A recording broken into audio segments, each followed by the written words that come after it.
Hello friends, गुरुमंत्र IAS academy में आपका स्वागत है। मैं हूं मनीष शुक्ला। इस अंक में हम ब्रिटिश ईस्ट इंडिया कंपनी का अध्ययन करेंगे। जैसा कि आप जानते हैं कि अंग्रेज भारत आने वाले थर्ड यूरोपीय पावर थे। प्रथम पुर्तगाली, द्वितीय डच और तृतीय अंग्रेज। लेकिन अंग्रेज भारत में अंततः सफल हुए।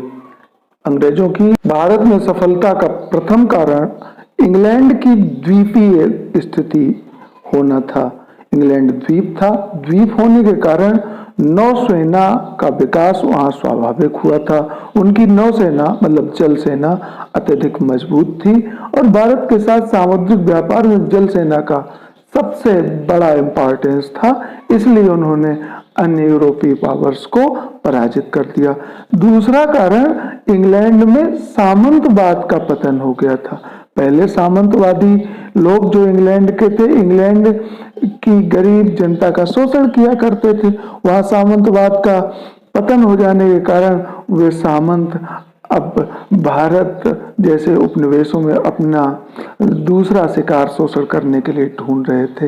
इतना तो आप जानते ही हैं कि औद्योगिक क्रांति की स्टार्टिंग सबसे पहले इंग्लैंड में हुई। चाहे वह प्रबोधन हो, पुनर्जागरण हो, भाप से चलने वाला रेल इंजन हो या शक्ति चालित करघे हों, इंग्लैंड का सामना कोई भी यूरोपीय देश नहीं कर सकता था। इसलिए भारत के साथ व्यापार में अन्य यूरोपीय देश उसकी प्रतियोगिता नहीं कर सके। भारत में आने वाले अंग्रेजी यात्रियों की बात की जाए तो सर्वप्रथम राल्फ फिच का नाम आता है, जो 1585 ईस्वी में अकबर के शासनकाल में भारत आया था। इसके बाद जॉन मिल्डन हॉल 1597 में स्थल मार्ग से भारत आए। 1599 ईस्वी में इंग्लैंड के 217 व्यापारियों ने ईस्ट इंडिया कंपनी की स्थापना की, गठन किया और 31 दिसंबर 1600 को ब्रिटेन की महारानी एलिजाबेथ ने एक फरमान निकालकर इस कंपनी को 15 वर्षों के लिए भारत तथा दक्षिणी पूर्वी एशिया के देशों के साथ व्यापार करने का अधिकार पत्र दे दिया। हालांकि ये तथाकथित ईस्ट इंडिया कंपनी को यह नाम 1833 के चार्टर एक्ट के द्वारा दिया गया। अर्थात 1833 के बाद से ही इसे ईस्ट इंडिया कंपनी कहना उचित होगा। 1600 ईस्वी में जब यह कंपनी बनी थी तो इसको governor and company of Merchants of London trading into the East Indies, यह इसका वास्तविक नाम था। इस कंपनी को 1708 ईस्वी में अन्य दो कंपनी, पहली द जनरल सोसाइटी एंड दूसरी द इंग्लिश कंपनी के साथ मर्ज करके the United Company of Merchants of London trading to the East Indies कहा गया। बाद में 1833 के चार्टर एक्ट के द्वारा इसी कंपनी को ईस्ट इंडिया कंपनी नाम दिया गया। 1605 ईस्वी में इंग्लैंड के सम्राट जेम्स प्रथम ने अपने एक दूत कैप्टन हॉकिंस को अकबर के दरबार में भेजा, किंतु जब 1608 ईस्वी में कैप्टन हॉकिंस मुगल दरबार में पहुंचा, उस समय अकबर की मृत्यु हो और वह जहांगीर के दरबार में पहुंचा। कैप्टन हॉकिंस अपने साथ एक फ्रेंड नाम का पत्र लाया था। जहांगीर और कैप्टन हॉकिंस के बीच विचार विनिमय की भाषा फारसी थी। जहांगीर कैप्टन हॉकिंस से बहुत प्रसन्न हुआ। उसने कैप्टन हॉकिंस को 400 का मनसब दिया, साथ साथ इंग्लिश खां की उपाधि दी। किंतु इस सब के बावजूद उसने अंग्रेजों को सूरत में अपनी कोठी, व्यापारिक कोठी स्थापित करने की अनुमति नहीं दी। इसका कारण सूरत के व्यापारियों, विशेषकर पुर्तगाली व्यापारियों का विरोध था और जहांगीर ने भी समझा, चूंकि पुर्तगाली 100 साल पहले से भारत में व्यापार कर रहे थे, अतः पुर्तगालियों का विरोध उचित नहीं है, इसलिए उसने अंग्रेजों को सूरत में कोठी बनाने की अनुमति नहीं दी। 1612 ईस्वी में जब अंग्रेजों ने एक स्वाली नामक स्थान पर अंग्रेज सेनानायक मिडल्टन और थॉमस बेस्ट ने पुर्तगालियों को पराजित किया, अंग्रेजों की इस विजय से प्रभावित होकर जहांगीर ने 1613 में उन्हें सूरत में अपनी कोठी, व्यापारिक कोठी बनाने की अनुमति दी। यद्यपि 1611 में अंग्रेजों ने अपनी पहली कोठी मछलीपट्टनम में बनाई थी, लेकिन मछलीपट्टनम वाली कोठी अस्थायी थी। सूरत को अंग्रेजों की भारत में प्रथम कोठी माना जाता है, जो कि 1613 में बनी। इसके बाद इंग्लैंड के सम्राट जेम्स प्रथम ने अपने एक दूसरे दूत सर टॉमस रो को जहांगीर के दरबार में भेजा। सर टॉमस रो अपने साथ परफेक्ट नाम का पत्र लाया था। जहांगीर के दरबार में 10 जनवरी 1616 से 17 फरवरी 1818 तक रुका। यह पीरियड अगर जोड़ा जाए तो 2 वर्ष 11 माह 18 दिन का है। इतने दिन यह भारत में रुका। इतने ही दिन में भारतीय संविधान भी बना था। सर टॉमस रो जहांगीर का कृपा पात्र था। सर टॉमस रो ने अपने विवरण में लिखा है कि जहांगीर नास्तिक था। टॉमस रो के साथ एडवर्ड टेरी नाम का भी एक अंग्रेज उसके साथ आया था। 1632 ईस्वी में भारत में अंग्रेजों को एक महत्वपूर्ण सफलता तब मिली जब उन्होंने गोलकुंडा के कुतुब शाह से एक आदेश प्राप्त किया।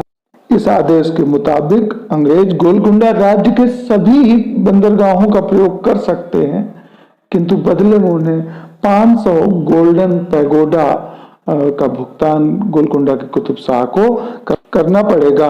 अंग्रेजों ने बंगाल में अपनी प्रथम कोठी की स्थापना 1651 में हुगली में की।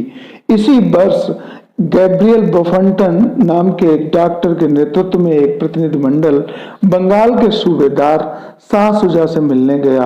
यह स्मरणीय है कि शाह शुजा तत्कालीन मुगल सम्राट शाहजहां का पुत्र और बंगाल का सूबेदार था।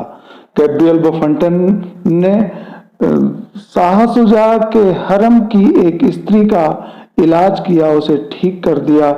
सूबेदार शाह शुजा प्रसन्न हुआ और उसने 3000 रुपया वार्षिक के बदले अंग्रेजों को बंगाल, बिहार और उड़ीसा में टैक्स फ्री ट्रेड का अधिकार दिया, अर्थात उन्हें कोई चुंगी पे नहीं करनी पड़ेगी और वे व्यापार कर सकते हैं।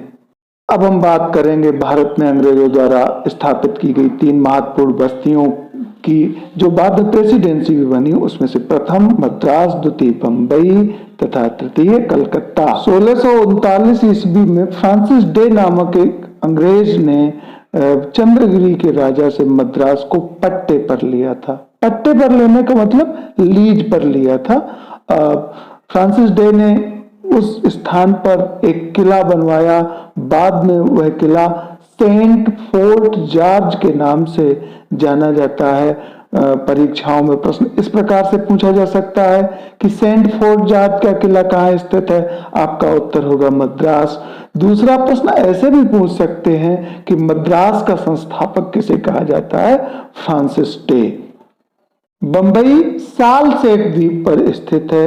प्रारंभिक वर्षों में इस पर पुर्तगालियों का अधिकार था, किंतु 1661 में पुर्तगाली राजकुमारी कैथरीन ब्रोगांजा का इंग्लैंड के सम्राट चार्ल्स सेकंड से विवाह हुआ और पुर्तगाल के राजा ने बंबई दहेज में दे दिया, अर्थात बंबई अब जो है चार्ल्स सेकंड का हो गया।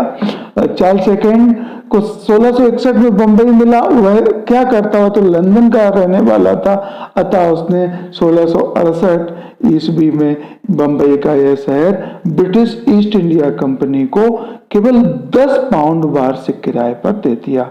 बाद में बंबई में एक गेराल्ड आंगियर नामक अंग्रेजी अधिकारी नियुक्त किया गया। उसे बंबई का वास्तविक संस्थापक कहा जाता है। अब हम कलकत्ता की स्थापना के विषय में पढ़ेंगे।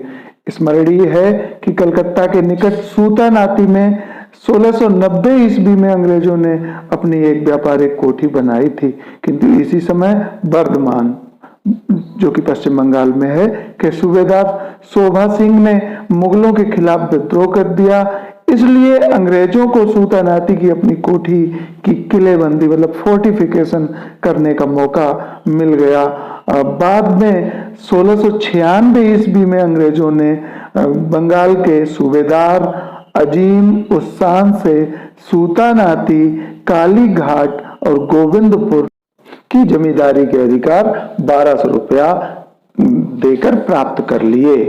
बाद में जाप चारनाक ने इन्हीं तीनों गांवों को घेरते हुए फोर्टिफिकेशन कराया, इसलिए जाप चारनाक को कलकत्ता का जनक कहा जाता है। स्मरणीय है कि कलकत्ता में जो किला था जाप चारनाक ने बनवाया, उसे फोर्ट विलियम कहा जाता है। आप यह भी याद रखें कि चार्ल्स आयर को कलकत्ता का प्रथम गवर्नर नियुक्त किया गया था। इसके बाद हमें दो अन्य अंग्रेजी मिशन के बारे में बात करना है जो समय समय पर मुगल दरबार में उपस्थित हुए। इनमें से प्रथम है नॉरिस मिशन 1698 में, जो औरंगजेब के दरबार में उपस्थित हुआ था। इस मिशन की अध्यक्षता सर विलियम नॉरिस ने की थी।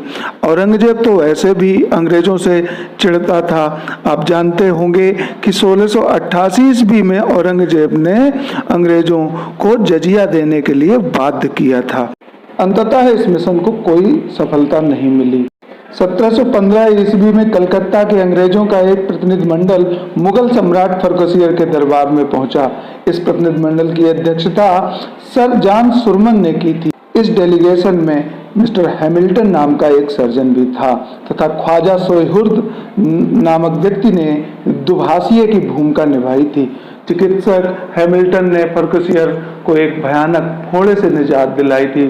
फर्रुखसियर खुश हुआ और उसने अंग्रेजों को 3000 रुपया वार्षिक भुगतान के बदले बंगाल, बिहार तथा उड़ीसा में टैक्स फ्री ट्रेड, मतलब कर मुक्त व्यापार का अधिकार प्रदान कर। ध्यान देने योग्य बात यह है कि यह फरमान 1717 में पारित किया गया था। इसके अतिरिक्त इसमें यह व्यवस्था थी कि अगर अंग्रेज मुगल सम्राट को 10,000 रुपया वार्षिक अदा करेंगे तो सूरत में भी उन्हें कोई अन्य टैक्स नहीं देना पड़ेगा। यह फरमान इतना महत्वपूर्ण था कि अंग्रेजों ने इसे भारत का मैग्ना कार्टा कहा। धन्यवाद साथियों। इस श्रृंखला का अगला वीडियो बंगाल में अंग्रेजी प्रभुत्व की स्थापना पर होगा, जिसमें हम बंगाल के नवाब और अंग्रेजों के साथ उनका संघर्ष अर्थात प्लासी और बक्सर के युद्धों पर विस्तृत चर्चा करेंगे।